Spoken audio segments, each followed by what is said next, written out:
Uma alegria sem tamanho, como o nosso irmão André mencionou, estarmos aqui reunidos em mais um período para essa bendita santa convocação, não é?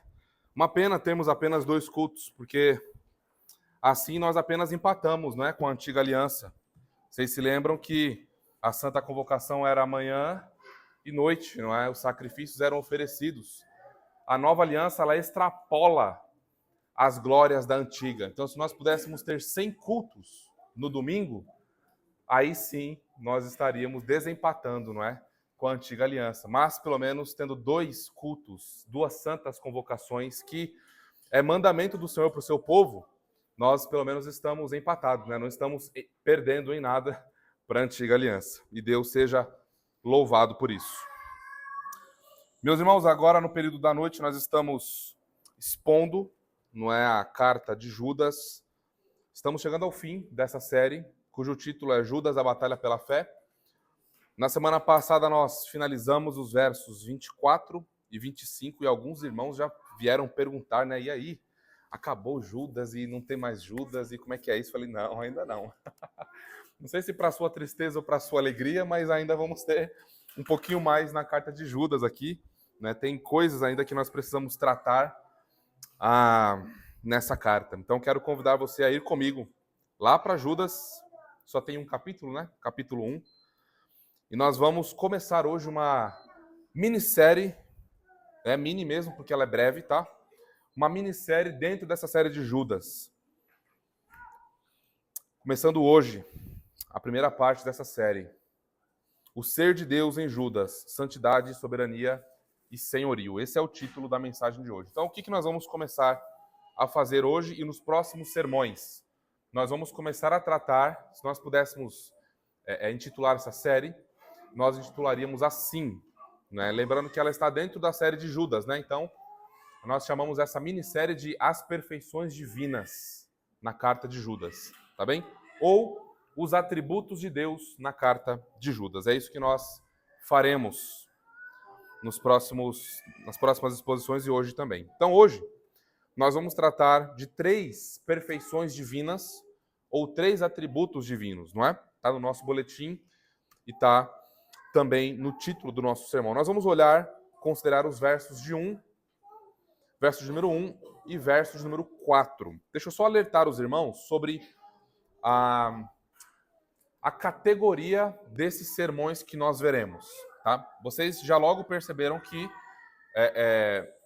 serão sermões diferentes, não é? Não serão sermões propriamente expositivos, como nós estamos acostumados, né? O que nós estamos acostumados com sermões expositivos? É abrir o texto, ler o texto, explicar o texto e aplicar o texto às nossas almas, não é? Essa categoria de sermões ou de sermão que nós veremos daqui e nos próximos cultos à noite são sermões intitulados de temáticos doutrinários. Tá bom? Essa é a categoria desses sermões que nós veremos, tá? Temáticos doutrinários ou teologicamente expositivos nesse sentido, tá? E vocês entenderão a natureza desse tipo de sermão. Se eu não me falha a memória, esse é o primeiro sermão, depois o André me ajuda com isso, acho que é o primeiro sermão que a gente trabalha dessa forma. Mas não tem segredo, vocês fiquem tranquilos, nós não manipularemos o texto em hipótese alguma para falar o que a gente deseja, tá bom? Vocês podem ficar em paz quanto a isso. Então vamos fazer a leitura dos versículos 1 a 4 e então nós avançaremos na exposição dessa noite. Deixa eu só colocar o timer aqui.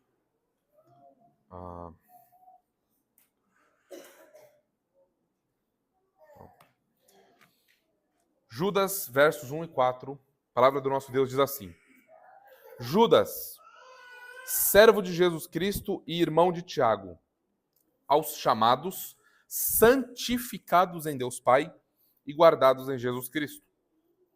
Versículo 4 agora. Pois certos indivíduos se introduziram com dissimulação, os quais desde muito foram antecipadamente pronunciados para esta condenação. Homens ímpios que transformam em libertinagem a graça de nosso Deus e negam nosso único, soberano e Senhor Jesus Cristo. Vamos a Ele em oração mais uma vez. Nos achegamos a Ti mais uma vez, ó Santo Deus, apegados ao nome do Teu Filho Jesus, ó Pai, nós imploramos ao Senhor que nesta hora o Senhor nos dê vigor espiritual, iluminação, para que possamos, ó Deus, receber a Tua palavra com alegria, com firmeza, com diligência e zelo. Senhor, me ajude na exposição desse sermão, que o Senhor dê graça para que eu seja o mais claro possível para os meus irmãos.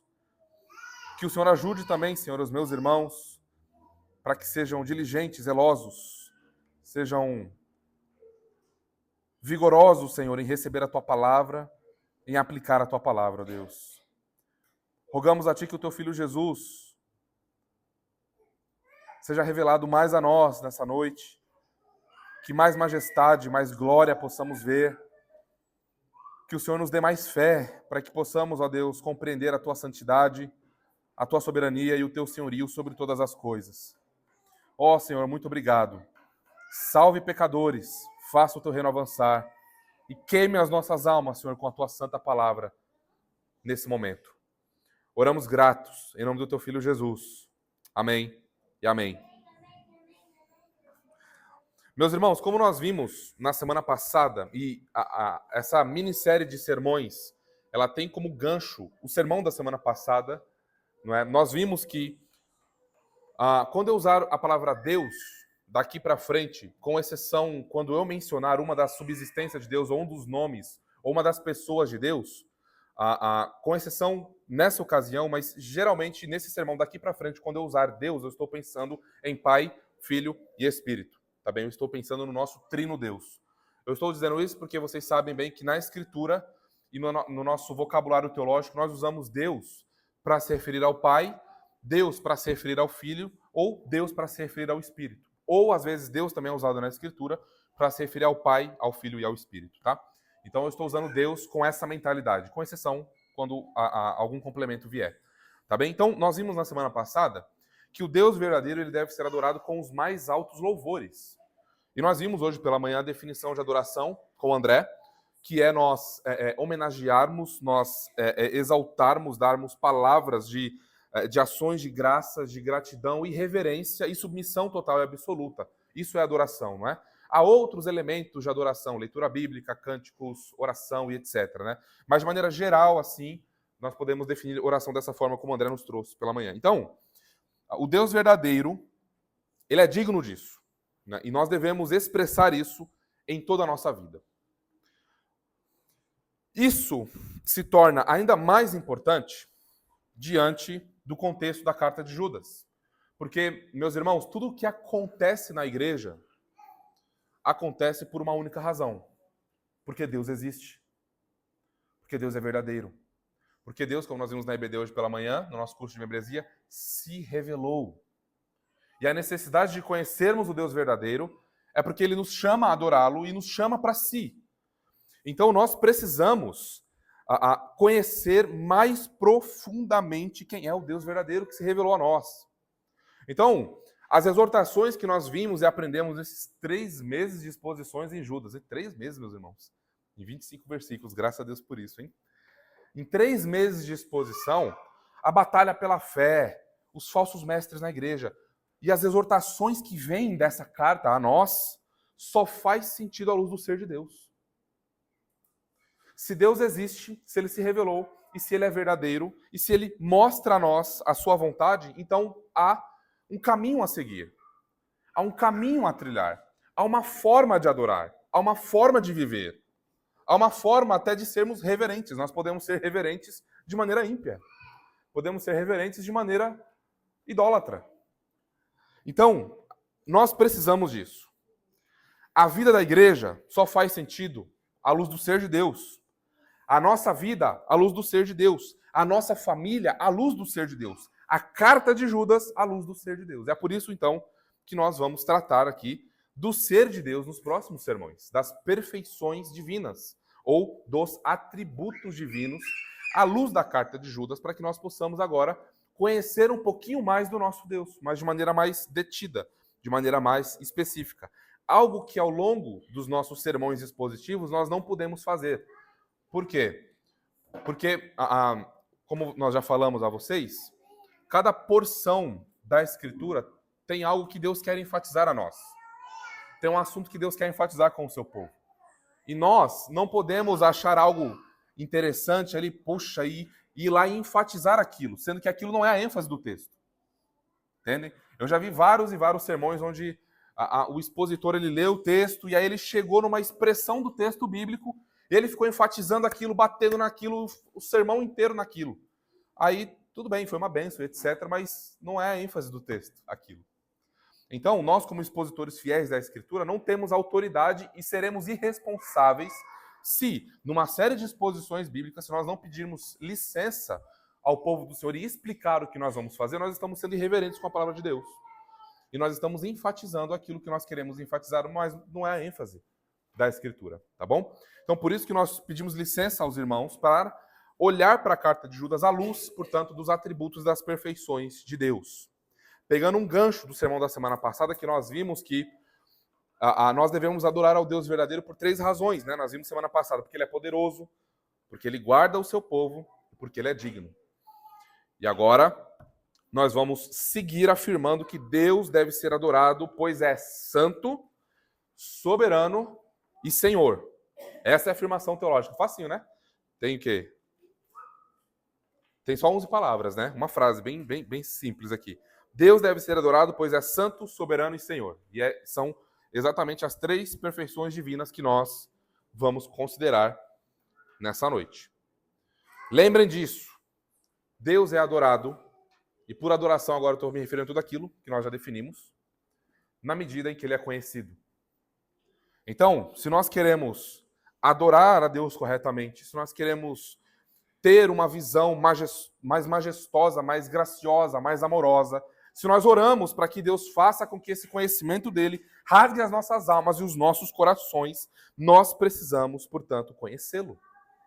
Se nós queremos ser mais reverentes, mais obedientes, mais santos, crescer na graça, então, esse é o antídoto, esse é o caminho. Essa é a pílula que nós devemos tomar, o conhecimento de Deus. Então vamos à divisão do nosso sermão.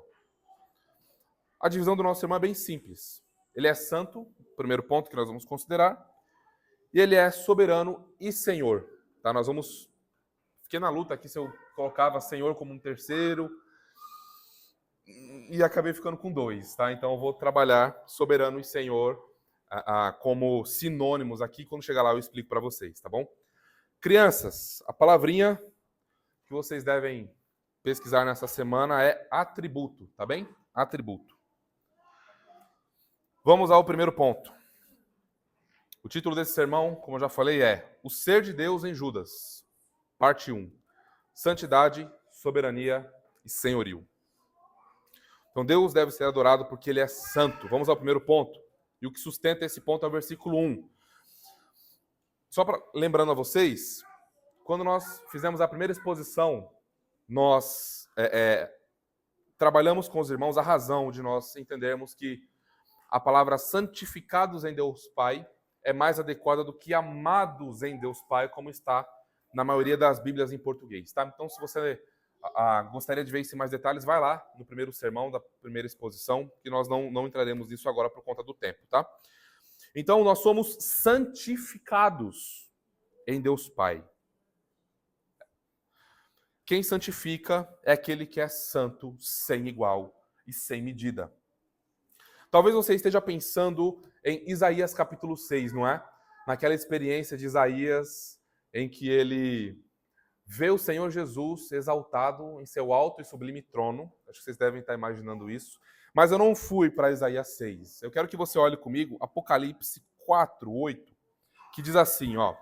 E aos 4 seres viventes, tendo cada um deles, respectivamente, 6 asas, estão cheios de olhos, ao redor e por dentro, não tem descanso, nem dia e nem de noite, proclamando: Santo, Santo, Santo, é o Senhor Deus, o Todo-Poderoso, aquele que era e que é e que há de vir. Uma outra palavra introdutória aos irmãos é que todas as pessoas de Deus, Pai, Filho e Espírito, todas elas compartilham da única e indivisível essência divina. Significa que Pai, Filho e Espírito são o único Deus verdadeiro e todos eles, por serem Deus, compartilham das mesmas perfeições, ou perfeições e atributos, tá bem? Vou falar daqui para frente é só perfeições, tá? Das mesmas perfeições divinas.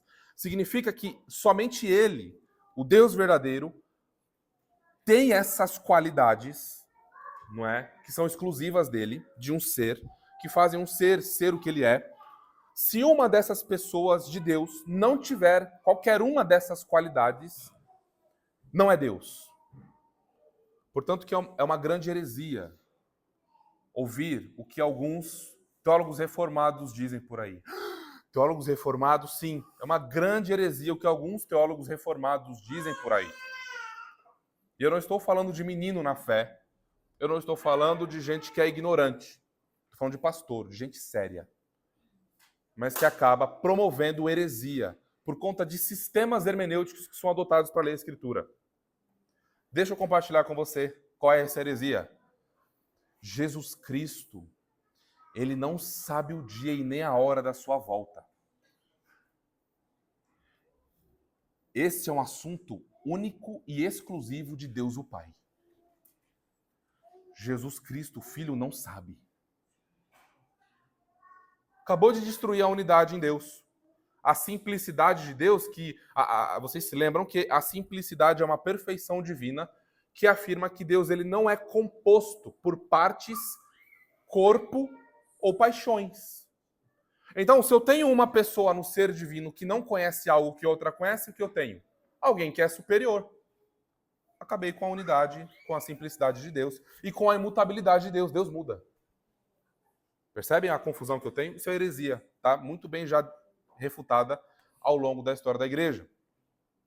Uma outra coisa que nós precisamos dizer aos irmãos é que os atributos ou as perfeições de Deus, Deus não é Deus porque ele tem todas essas perfeições somadas, né? Vou colocar todas essas perfeições aqui e pronto, eu tenho um Deus. Não é assim. Nós vamos desenvolver isso daqui a pouquinho, um pouquinho mais, tá?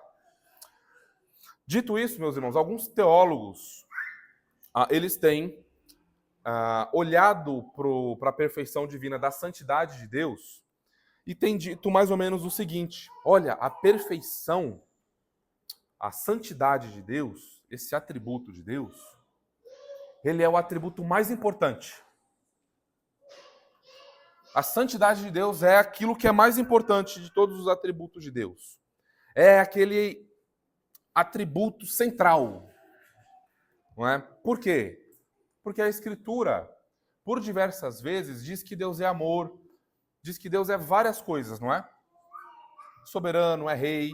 Mas nós só temos na Escritura, de maneira repetida, em exaltação ao seu ser, principalmente em cânticos de louvor, assim, de adoração, a santidade recebendo ênfase. Vocês viram? Santo, santo, santo.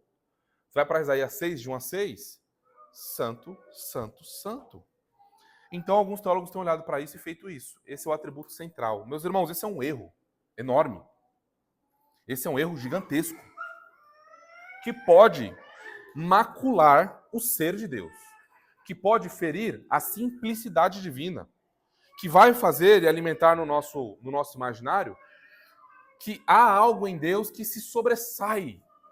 Mas Deus é Deus. Então, tudo que Deus é Deus, vamos colocar assim, né? Então, Deus é perfeito em seu ser, como nós vimos agora no capítulo da nossa confissão. Vocês viram? A gente até perde o fôlego, né?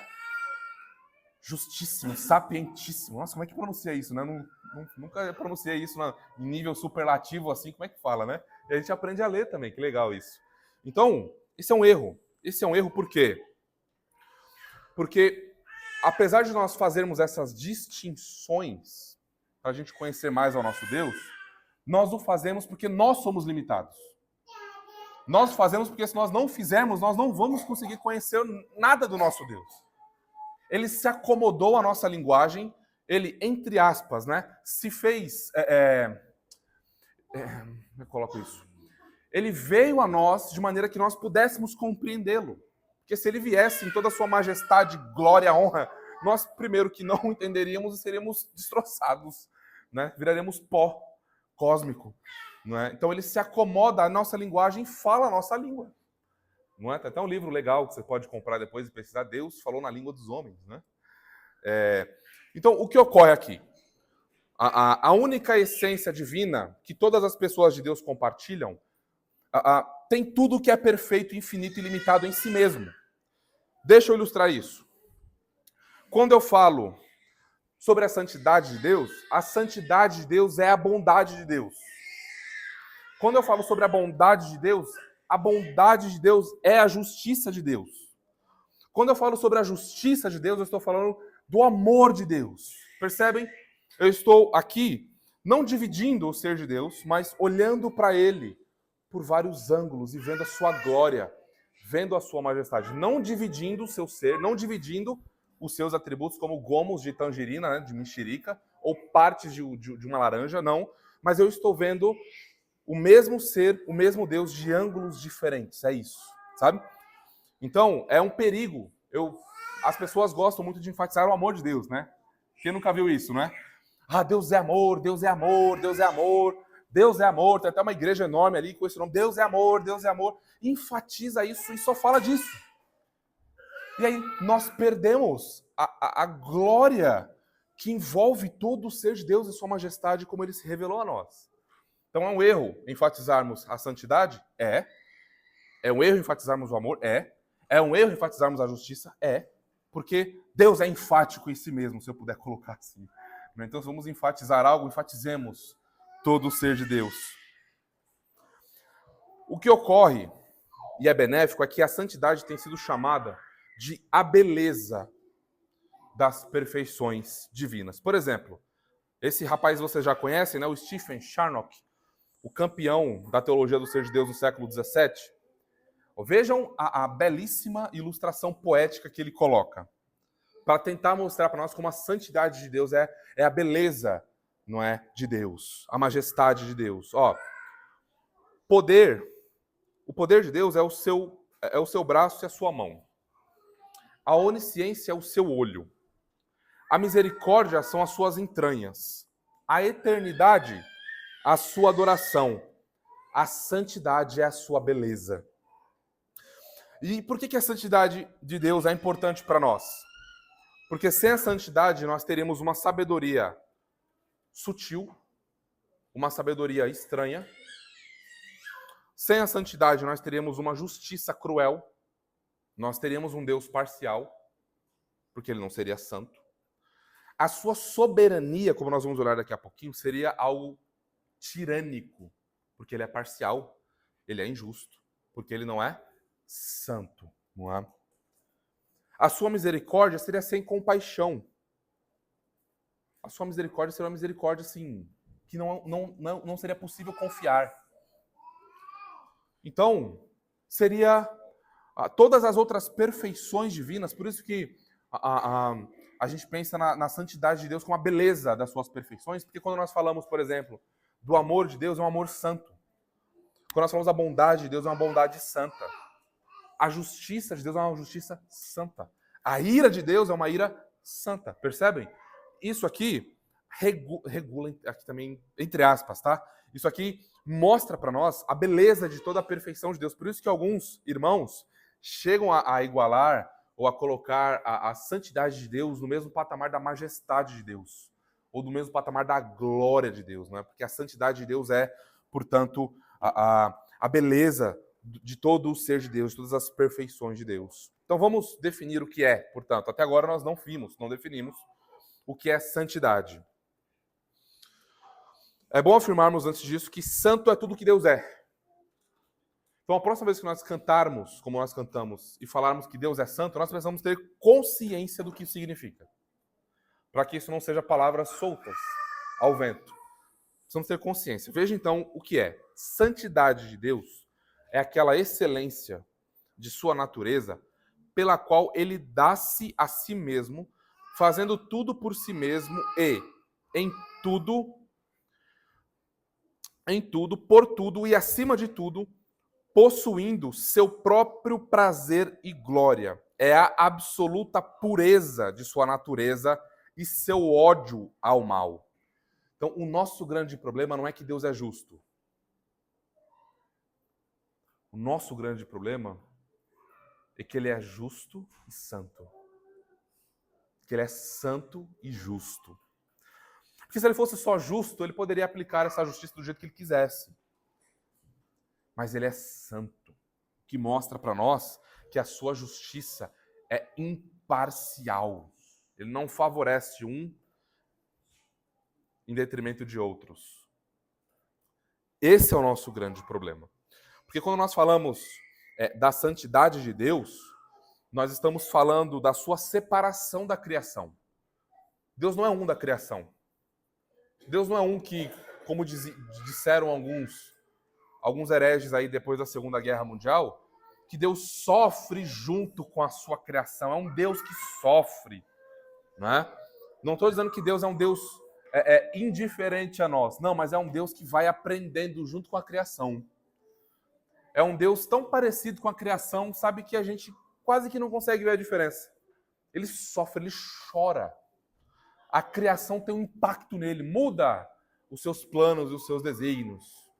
Não. A santidade de Deus faz uma separação dele da criação. A santidade de Deus fala sobre a sua infinita glória e majestade que nós não encontramos em nenhum outro lugar. Encontramos somente nele. E em terceiro lugar, a santidade de Deus fala sobre a sua pureza ética e moral. Ele é separado e ele é puro. Por isso que ele odeia todo o mal. Por isso que é abominável ao Senhor aquele que diz que o mal é bom e que o bom é mal. Por isso que é abominável ao Senhor o pecado. Porque ele é santo, ele é puro de olhos, ele não pode ver o mal. E nós vamos ver que isso tem grandes implicações para o ser humano caído em seus delitos e pecados. Nós também poderíamos dizer que Deus ele é santo de 4 maneiras. De maneira intrínseca, só ele é santo por natureza.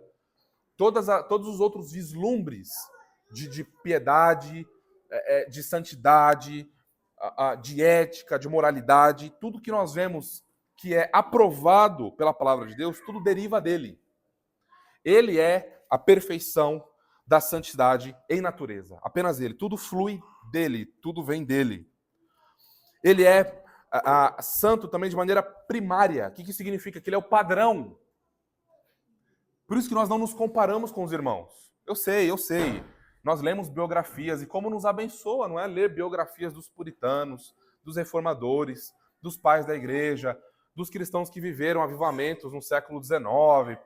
Eu sei que é maravilhoso. E nós olhamos para eles e falamos assim, poxa vida, como eu sou humilhado quando eu leio a biografia de Edwards, de Owen, de Calvino, de outros irmãos, não é? Que deram sua vida pelo evangelho. Mas eles eram anjos? Não. Eles eram homens, como eu e você. A diferença, o que nos separa, além do tempo, é que eles se entregaram mais a Deus. Então, se nós quisermos ver o que Deus pode fazer conosco, é só olharmos para a história. Deus pode nos usar como Ele usou essas pessoas no passado, homens e mulheres. Basta nos darmos a Ele, nos entregarmos a Ele. Mas nós não nos comparamos com os irmãos. Nós nos comparamos com o Senhor. Ele é o padrão máximo para nós. Nós podemos olhar, não é como Paulo diz, sede meus imitadores, como eu sou de Deus. Olhamos para esses irmãos como um modelo para nós seguirmos. Mas não fazer desses irmãos o nosso ídolo ou o nosso padrão último e final. Não. Deus é o padrão máximo. Por isso que Deus diz assim, sejam santos como eu sou santo. Porque Ele é o padrão máximo para nós. Deus é santo de maneira eficiente, como nós falamos. Ele é a causa de toda a santidade, inclusive da natureza humana do nosso Senhor Jesus. E Ele é santo de maneira transcendente. Significa que Ele está muito acima da capacidade dos anjos e dos santos da igreja glorificada de compreender isso. Deixa eu ilustrar. Vamos ilustrar isso assim, Assim como o sol contém todas as cores do espectro, assim todos os atributos de Deus brilham na pura luz da santidade com a intensidade de um fogo consumidor. Então permitam-me aqui ilustrar mais uma vez. ilustrar a ilustração, isso é ótimo, né? É como se a santidade de Deus fizesse todas as suas perfeições brilharem de uma maneira sem igual. É isso, é isso o ponto. Agora eu quero considerar com vocês nós e a santidade de Deus. Vimos a santidade de Deus, a importância dela. Agora vamos considerar nós e a santidade de Deus. Agora sim, eu vou para Isaías capítulo 6 e eu vou ler os versos 3 e 5. Diz assim, ó. E clamavam uns para os outros, dizendo: Santo, Santo, Santo é o Senhor dos exércitos. Toda a terra está cheia da sua glória. Então disse eu: veja a reação do pecador diante da santidade de Deus. Veja agora, versículo 5. Então disse eu: ai de mim, eu estou perdido, porque sou homem de lábios impuros. Habito no meio de um povo de impuros lábios, e os meus olhos viram o Rei, o Senhor dos exércitos. Vejam o horror que é, o pavor desesperador que é, quando um pecador contempla o Deus verdadeiro. E ele contempla o Deus verdadeiro de uma maneira bem específica. A santidade, a pureza, a glória do Senhor é colocada diante dele. E imediatamente ele tem uma reação. Ai de mim. Na série de exposições em Judas nós vimos, não é? Significa essa expressãozinha, ai. O pecador, ele se vê como réu, como digno de juízo. Ele olha para o ser de Deus, para o justíssimo juiz que é santo, 3 vezes santo, e ele não vê saída para si. A única saída que ele vê para si, ai de mim, o que é que eu vou fazer? Não tem para onde eu correr. Acabou. Acabou a minha vida. Agora já era. Eu vou ser destruído. Não é à toa que nós não vemos uma menção sobre a santidade de Deus nesses evangelismos por aí. Se você achar, me mostra, por favor. De verdade. Abraço grátis? Vários. Deus ama você do jeito que você é? Vários. Deus é bondade e misericórdia. Deus te ama. Deus quer você. Deus tem saudade de você. Volta para casa. Santidade de Deus, zero. Zero. Sabe por quê? Porque a santidade de Deus confronta necessariamente o pecado e o pecador. Não há como eu falar sobre o ser de Deus, enfatizando a sua santidade com o pecador, sem constrangê-lo em seu pecado, sem exortá-lo em seu pecado. É impossível fazer isso.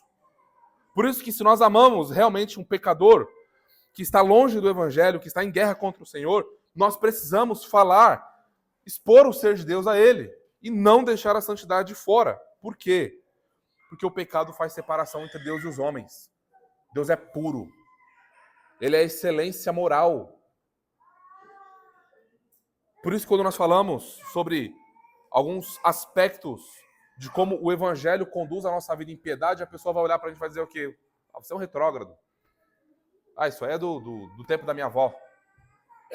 Você expõe um pouquinho de piedade já aplicada à sua vida, a pessoa já não. Isso aí não existe.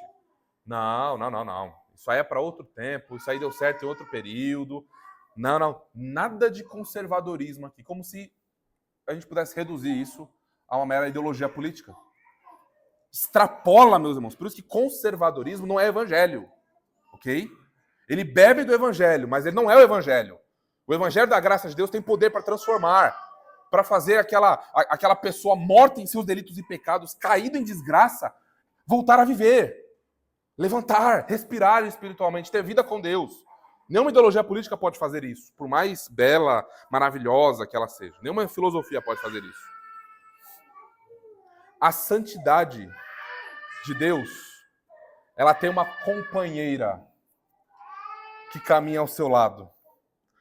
E ao expormos isso, ao expormos o evangelho da graça, mostrando a santidade de Deus, como ele odeia o pecado, imediatamente a santidade vai convocar a sua amiga justiça. Ao expormos a santidade de Deus diante do pecador, imediatamente. Não só o pecado do pecador será exposto, mas a reação quando ele vê a santidade de Deus e a justiça de Deus o cercando, ele diz, ai de mim, porque eu mereço condenação, eu mereço destruição, eu mereço desgraça. E aí, portanto, nós já estamos falando de condenação, porque Deus é santo, justo. Ele vai condenar, sim, criminosos ao inferno eterno. Sim, porque ele é Deus, porque ele é santo. Então, notem como já mudou o evangelismo. Perceberam? Já mudou os passos do evangelismo aqui. Falsos mestres estavam na igreja, lembram? E os falsos mestres estavam pecando contra Deus, contra a santidade de Deus. Meus irmãos, eu vou dizer uma coisa a vocês.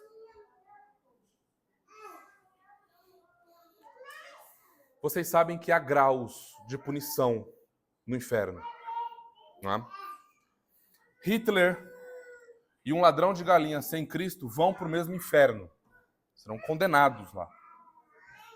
Mas Hitler receberá uma condenação e um grau de punição maior do que o ladrão de galinhas, que também morreu sem Cristo.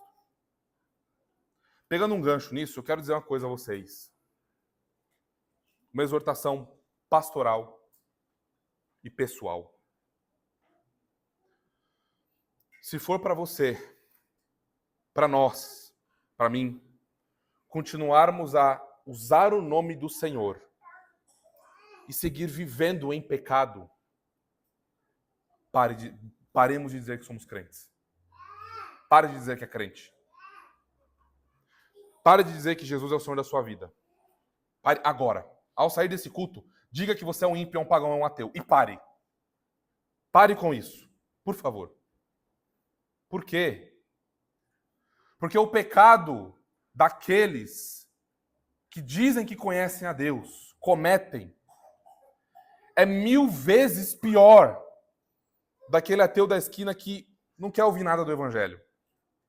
Porque quando nós dizemos, afirmamos, confessamos, cantamos, oramos, que Jesus é o Senhor da nossa vida, que Ele é santo, e que, portanto, nós somos discípulos dEle, quando nós, na verdade, não somos, nós estamos zombando dEle, zombando da sua graça, zombando da sua santidade, zombando da sua soberania. Nós já vamos ver o que é isso. Então, de verdade, pare com isso. Não diga que é crente caminhando em piedade em trevas, porque isso está aumentando a sua condenação. Se você é crente de verdade, o Senhor vai disciplinar você, se já não está disciplinando. Então, humilhe-se agora, pare agora, busque ajuda agora. Porque nós não estamos brincando, irmãos. Isso é muito sério. Isso é sobre a sua eternidade. Isso é sobre a vida dessa igreja local. Isso é sobre como nós estamos caminhando como igreja.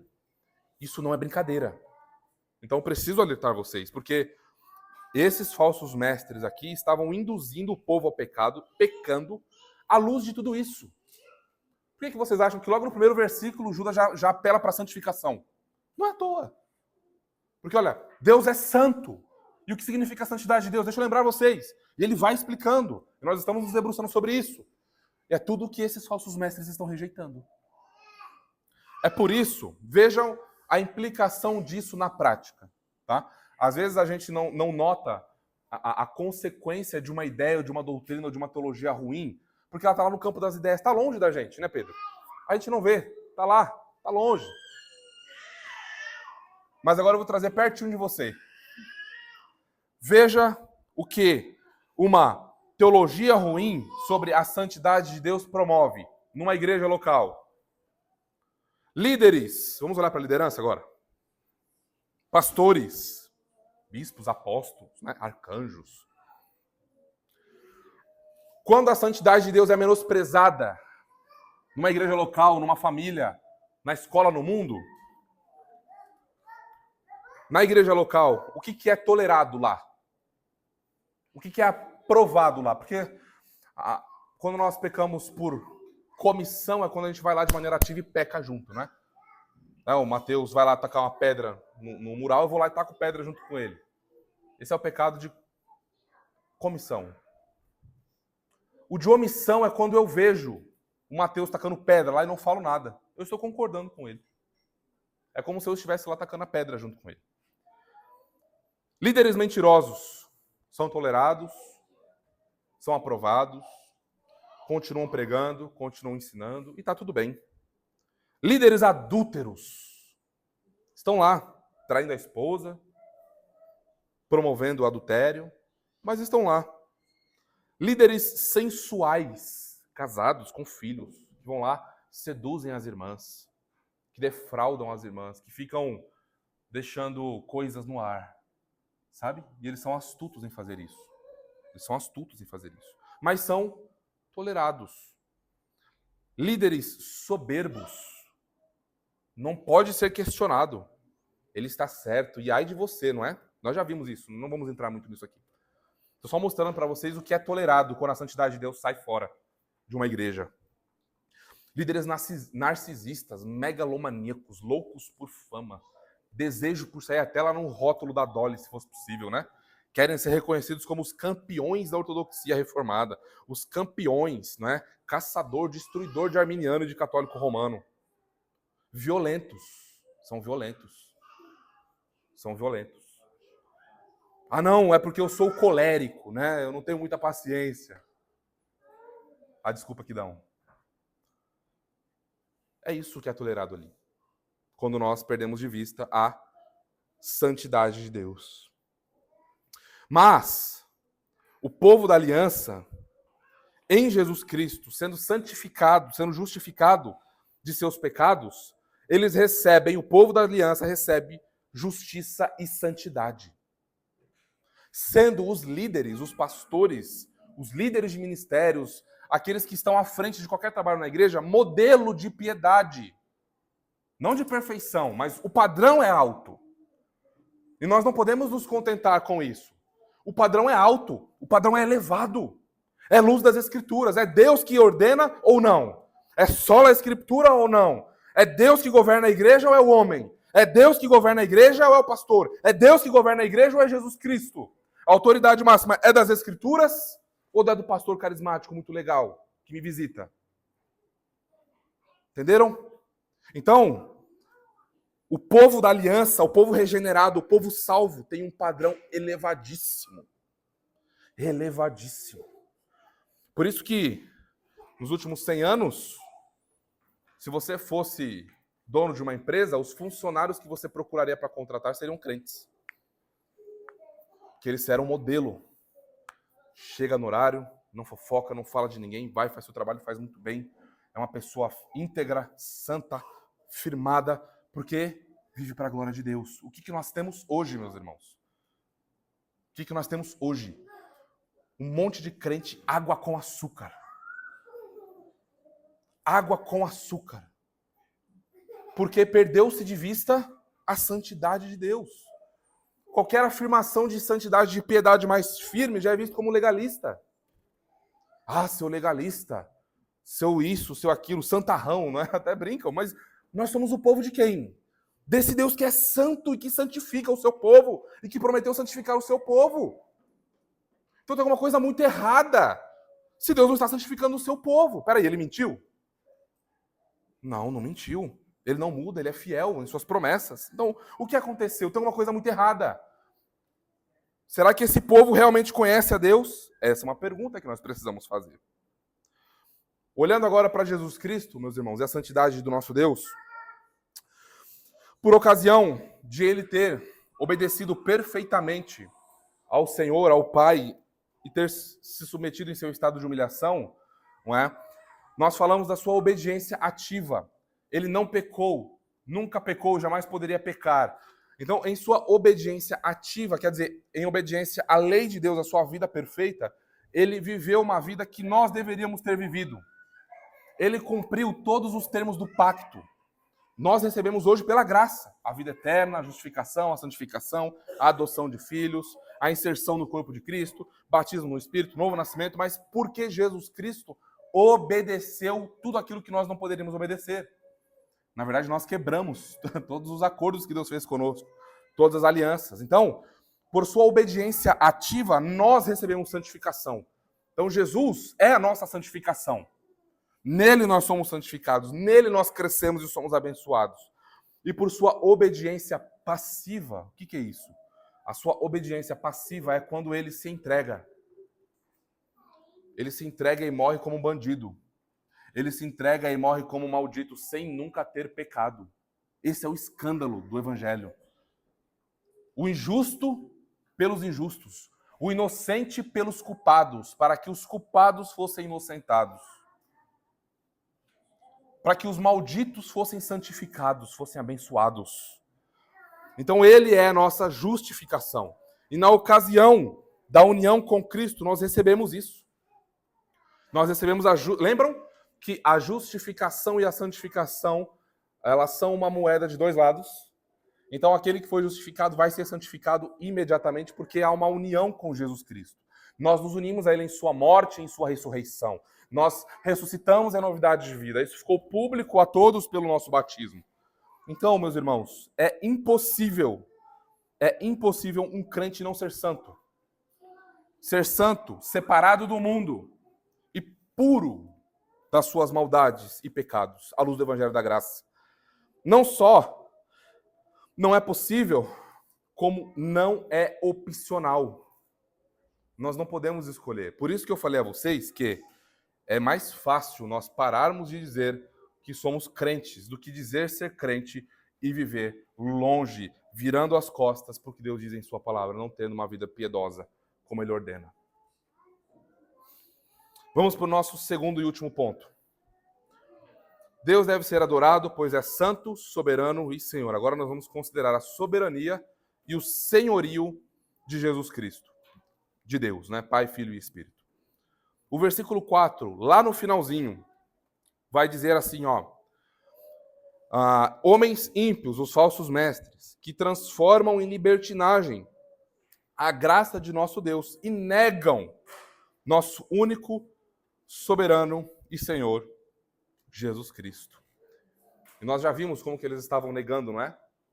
Não só de maneira negando aspectos teológicos importantes, mas demonstrando com a sua vida que eles não tinham espírito, que eles não foram salvos, que eles eram, portanto, herdeiros do inferno.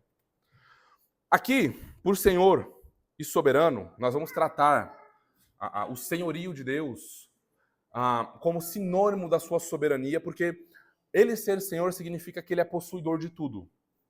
Então, sabem aquela ideia tosca, boba, que surge aí recentemente na história da igreja, que você deve aceitar Jesus como seu Senhor? Ele é Senhor, meus irmãos. Ele não precisa de autenticação humana nenhuma. Ele é Senhor. Pronto e acabou. Pronto e acabou. Ele é Salvador. Pronto e acabou. A criação, lembrem, Deus não é criatura. Ele cria. Ele é diferente da sua criação. A criação apenas se submete. Não tem que reconhecê-lo em nada. Ele é e pronto, acabou. E cale-se diante dele toda a terra. Ele é Senhor. Então, ele possui as nossas vidas de maneira geral, de todos os homens, mas de maneira específica, amorosa e graciosa, o povo da aliança lhe pertence de uma maneira peculiar. Tá? Então, você tem um Senhor sobre a sua vida. Eu espero que não seja você.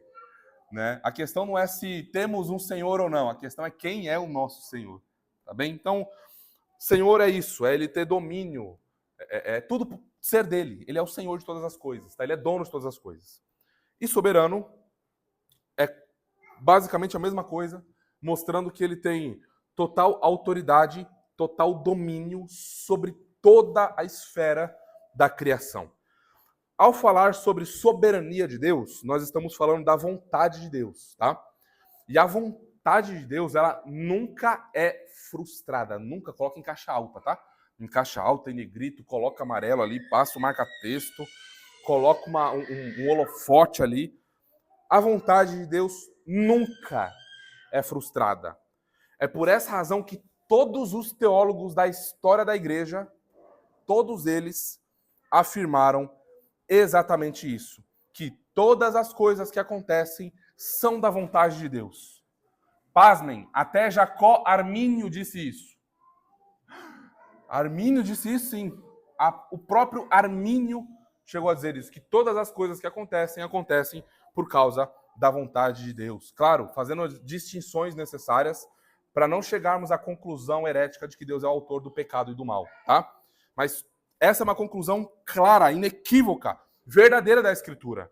Deus, ele é soberano e, portanto, tudo o que ocorre, ocorre porque Deus permite que ocorra e, de alguma forma, ele deseja que ocorra, ainda que eu não saiba explicar isso de maneira mais profunda. Aqui, geralmente, os teólogos fazem uma distinção entre vontade de preceito e vontade de decreto. Daqui para frente, eu estou me referindo à vontade de decreto, ok? Vontade de decreto é a vontade de propósito de Deus. Aquela vontade soberana, onde tudo que ocorre vai acontecer, tudo que ele planejou vai acontecer, tudo que ele decretou antes da eternidade passada, não é? Vai acontecer. Efésios 1:11 é um texto chave que nos dá base para isso, diz assim, ó: nele digo, no qual fomos também feitos herança, predestinados segundo o propósito, vejam, segundo o propósito daquele que faz todas as coisas conforme o conselho da sua vontade. Quem foi o seu conselheiro? A sua vontade. Quem primeiro lhe deu para que ele pudesse retribuir? Ele próprio. Quem foi que o Senhor consultou? Ele viu a criação lá na frente, o que ia acontecer? Não. Ele próprio foi o seu conselheiro. Dizer que Deus olha o futuro para então tomar decisões na eternidade, então desenhar o seu plano, é uma heresia destruidora que faz com que Deus seja refém da criação. Essa é uma ideia também que nós precisamos repudiar. Ele faz todas as coisas conforme o conselho da sua vontade, que é santa e é justa. Ser soberano, meus irmãos, Deus ser soberano, significa que a vontade dele é independente. Ele faz e deseja por si e para si. Ele não depende de ninguém. Ele faz por ele mesmo. Ele deseja porque ele deseja, porque ele quer. Significa também que ele determina livremente todas as coisas, segundo o conselho da sua vontade. As pessoas gostam de falar do livre-arbítrio humano, não é? Ah, o livre-arbítrio humano. Ah, mas e o livre-arbítrio das pessoas? Vamos falar sobre o livre-arbítrio de Deus? Que tal? Vamos começar a conversa com o Criador, em vez da criatura, para a gente olhar as coisas da perspectiva correta? E o livre-arbítrio de Deus? Ele é independente. Também significa que ele cria, ele preserva e tem total domínio sobre tudo. Por isso que ele é digno de receber império. Ele é esse imperador soberano. Também significa que ele, segundo sua graça, santifica. Ele salva e justifica e condena quem ele quer. Ele faz o que ele quer. Ele salva quem ele quer. Ah, mas o homem não merece a salvação? Não. O homem merece com todos os seres humanos que nasceram. O meu filho, de 1 ano e 9 meses, ele merece condenação. Ele já nasce com a raiz de Adão no seu coração. Ele morde, ele belisca, ele dá risada, ele derruba, ele desobedece. Ele é um amor, nós o amamos. Ele é bonzinho em alguns momentos, né? Ele obedece às vezes também. Ele obedece às vezes, né? Não é só suor, lágrimas e desgraça, não. Tem seus momentos de alegria também, graças a Deus por isso. Os nossos bebês são uma bênção, mas eles são herdeiros do inferno. Dói dizer isso? Dói, mas é verdade? É. Se eu pudesse não falar isso, eu não falaria? Eu não falaria. Mas a Escritura fala e eu preciso alertar os irmãos. Os nossos filhos nascem com a corrupção em seu coração. Então, o que todo ser humano merece é condenação, não merece salvação. E Deus salva quem Ele quer, do jeito que Ele quiser. Ele não deve, portanto, satisfação a ninguém. Ele é soberano. Ele decreta todas as coisas, não nós. Agora, há uma grande confusão quando nós falamos sobre o decreto de Deus. Essa é uma linguagem técnica em teologia que nós precisamos definir. E aí o nosso catecismo batista, na pergunta 11, ele é muito eficaz em nos ajudar aqui. Ele vai dizer assim, ó, ele pergunta, né? Pergunta 11. O que são os decretos de Deus? A resposta: os decretos de Deus são o seu eterno propósito conforme o conselho da sua vontade, segundo os quais, para a sua própria glória, ele preordenou tudo que acontece. Então o decreto de Deus é o seu propósito eterno que vai acontecendo no tempo até alcançar o seu objetivo. Em outras palavras, esse é o decreto de Deus. Veja, por exemplo, a base disso em Atos, 17, 28. Pois nele vivemos, nos movemos e existimos. Como alguns dos vossos poetas têm dito, porque dele também somos geração. Essas palavras Paulo está dizendo no Areópago, em Atenas, para adoradores de deuses como Afrodite, Zeus e outros do panteão grego e romano lá. Ele vê um altar ao Deus desconhecido, ele pega isso e começa, vou apresentar a vocês o Deus desconhecido. Ele está falando isso para pessoas que achavam que que Zeus era o soberano sobre toda a criação. Paulo diz que em Deus não há um átomo que se mova, nada que ocorra, um fio de cabelo que vá para a direita ou para a esquerda, nada, a pena de um pássaro que cai, uma formiga que nasce, uma abelha que voa, nada acontece por um acaso. O Senhor tem o controle sobre todas as coisas. Nele nós nos movemos, sem o Senhor nós não nos movemos, sem o Senhor nós não existimos, sem o Senhor nós não vivemos, então nós dependemos de Deus para tudo.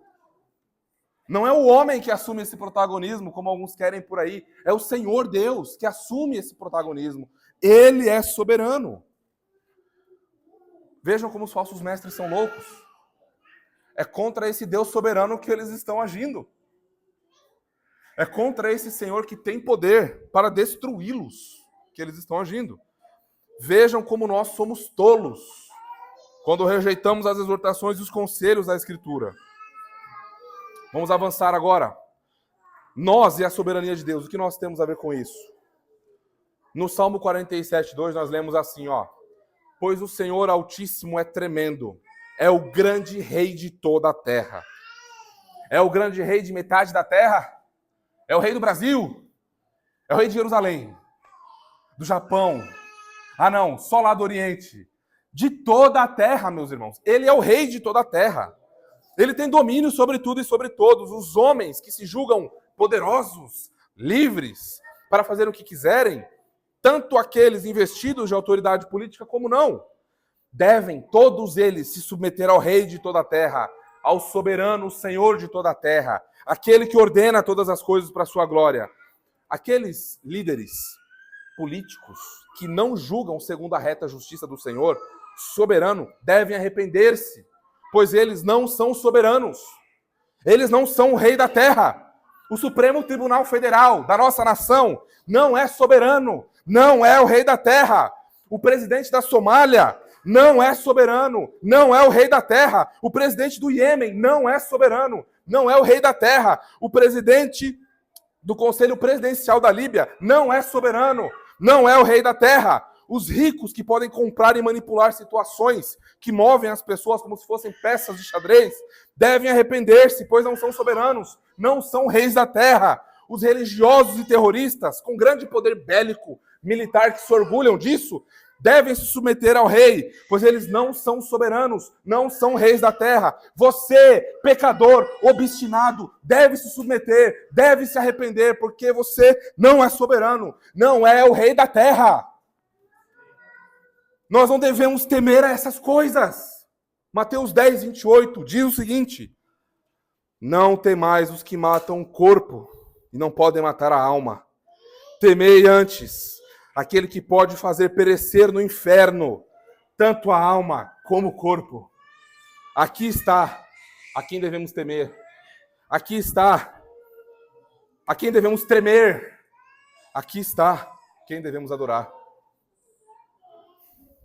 Jesus Cristo, meus irmãos, é o soberano rei de toda a terra. Amém.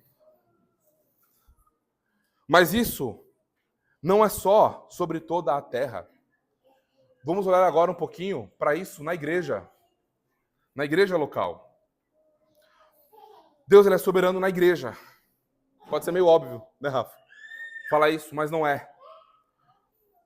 Ele é o Senhor não apenas do mundo, mas da sua igreja. E Judas lembra, logo no início de sua carta, quem é que manda na igreja. Por isso que aqueles falsos mestres deveriam ser colocados para fora o mais rápido possível. Porque quem manda na igreja é o soberano, rei da igreja, o cabeça da igreja.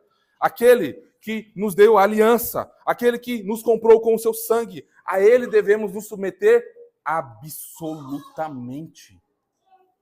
Absolutamente. Não existe, não, mas isso aqui, absolutamente. Mas aquilo ali, absolutamente. Mas eu quero servir a Deus do meu jeito, absolutamente. Mas isso aqui é tão legal, absolutamente. Por que não temos isso na igreja? Absolutamente. Submissão total ao rei. Ele é o rei. Ele morreu, ele ressuscitou. A ele devemos honra, glória, poder, majestade, domínio, soberania e ações de graças, meus irmãos. É a ele, não a nós. Ele salva o seu povo, isso é verdade, de maneira soberana. De maneira soberana. Ele preserva o seu povo, como nós vimos, de maneira soberana. De maneira soberana. Ele não perde nenhuma das suas ovelhas. Mas essa verdade deve vir acompanhada de uma submissão total a Ele. Quando temos boa teologia sem submissão ao Senhor, sabe o que nós temos? Uma religião morta. Quando nós temos boa teologia sem submissão ao Senhor, sem amor pelo Senhor, sabe o que é que nós temos? Uma boa teologia morta. Que serve para quê? Para nada. Aliás, serve sim para alguma coisa. Para acumular mais ira, mais condenação, mais brasas vivas sobre você. 1 Coríntios 4:1 diz assim: assim, pois, importa que os homens nos considerem como ministros de Cristo e despenseiros dos mistérios de Deus. Eu vou dizer uma coisa a vocês, meus irmãos. Nós somos muito gratos a Deus pela nossa igreja, pela nossa plantação, que vai completar um ano. Nós temos nos alegrado muito com isso, temos crescido demais. Mas eu vou dizer a vocês, se nós pudéssemos não tratar de algumas coisas, nós não trataríamos. Se dependesse de mim e do André tratar algumas coisas, nós não trataríamos. Se nós pudéssemos deixar algumas portas fechadas, nós deixaríamos. Mas há um rei sobre a igreja, não é? E ele chama ministros para serem seus ministros do evangelho e servirem à igreja. Então, os irmãos às vezes ficam bravos, não é? Quando tem seus pecados confrontados e exortados. Ninguém gosta disso, né? A disciplina, ela vem dura, ela vem ríspida, ela vem amarga, né? Mas depois isso a gente percebe que concorreu para o nosso crescimento, para a nossa piedade, não é? Então, irmãos, quando nós pregamos o evangelho, quando nós somos incisivos, quando nós visitamos vocês, quando nós damos conselhos a vocês, não é para a nossa própria glória. Nós não estamos fazendo isso por nós. Nós estamos fazendo isso porque nós somos comissionados a fazer isso. Então, quando nós vamos aos irmãos trazer conselhos para a família, conselhos sobre paternidade, maternidade, nós sempre vamos às Escrituras para ver o que o Senhor Deus quer. E é assim que nós vamos seguir conduzindo a nossa igreja. Nós não vamos tratar ninguém com parcialidade. Claro, com amor e graça e paciência. Mas nós queremos que os irmãos entendam que todo e qualquer líder da igreja, pastor, diácono, que foi ordenado na igreja, que teve o seu chamamento divino reconhecido, deve entender que os ministros, os pastores, fiéis a Deus, são ministros de Cristo. Ministros que foram chamados por esse Deus soberano. E ai desses homens, desses líderes, se eles não forem fiéis. Porque eles vão dar conta. Eles vão prestar contas daquilo que eles deixaram de falar, daquilo que eles deixaram de ensinar, daquela exortação que poderia salvar aquele irmão e ele não salvar no sentido de não salvar a alma, tá? Mas de desviar de algum erro, dele crescer e tudo mais. Então, meus irmãos, olhem para nós como ministros de Cristo. Se temos sido fiéis ao Senhor, fiéis à sua Escritura, submissos ao Senhor, todos nós devemos ser submissos ao Senhor. E não como os falsos mestres, que estavam em rebelião, que não queriam a Escritura, que não queriam o Evangelho, mas queriam viver a vida cristã, do seu jeito. Que Deus nos livre disso. Porque é a vontade de Deus, e não a nossa, que deve ser feita não só no mundo, mas na igreja e nas nossas famílias. Ele é soberano? Louvado seja Ele por isso. Vamos às nossas considerações finais. Irmãos, nosso Deus é santo, soberano e Ele é Senhor. Ele é digno de nossa adoração, reverência e amor, pois Ele nos comprou, somos dele. Portanto, a Ele toda a reverência, todo cuidado, todo zelo. Devemos considerar isso com profundo cuidado, atenção e submissão, pois nosso Deus, como nós vimos, é majestoso, sem igual. As pessoas, elas gostam de igrejas grandes e de falsos mestres, por algumas razões, né? Algumas delas, que eu já pude ter acesso a algumas pessoas, elas gostam de falsos mestres porque é aquele evangelho lá, soft, né? Light. Então, não tem cobrança, ninguém tá ali, só não pode bater em ninguém e matar ninguém. O resto, faça o que você quiser, né? E outras pessoas gostam de igrejas muito grandes porque elas não precisam dar satisfação do que elas fazem para ninguém, né? Meus irmãos, na igreja de Jesus, não existe isso. Não há espaço para individualismo. Não há espaço para, não, peraí, aqui você não toca. Não, esse irmão aqui não... Ih, não. Aquele irmão, não vou chamar aquele irmão na minha casa. Não. Ele lá e eu aqui. Não existe isso. Não existe isso. Nós nos submetemos ao nosso rei e servimos a ele com alegria na igreja local. Porque ele é sem igual, ele é digno, ele é santo, ele é majestoso. Vamos orar. Te louvamos, Santo Deus. O Senhor é perfeito em majestade e santidade. O Senhor é perfeito em soberania. O Senhor é perfeito em todos os seus desígnios. A Ti, Senhor, mediante Jesus Cristo, glória, majestade, império e soberania, agora e para todos sempre. Amém e amém.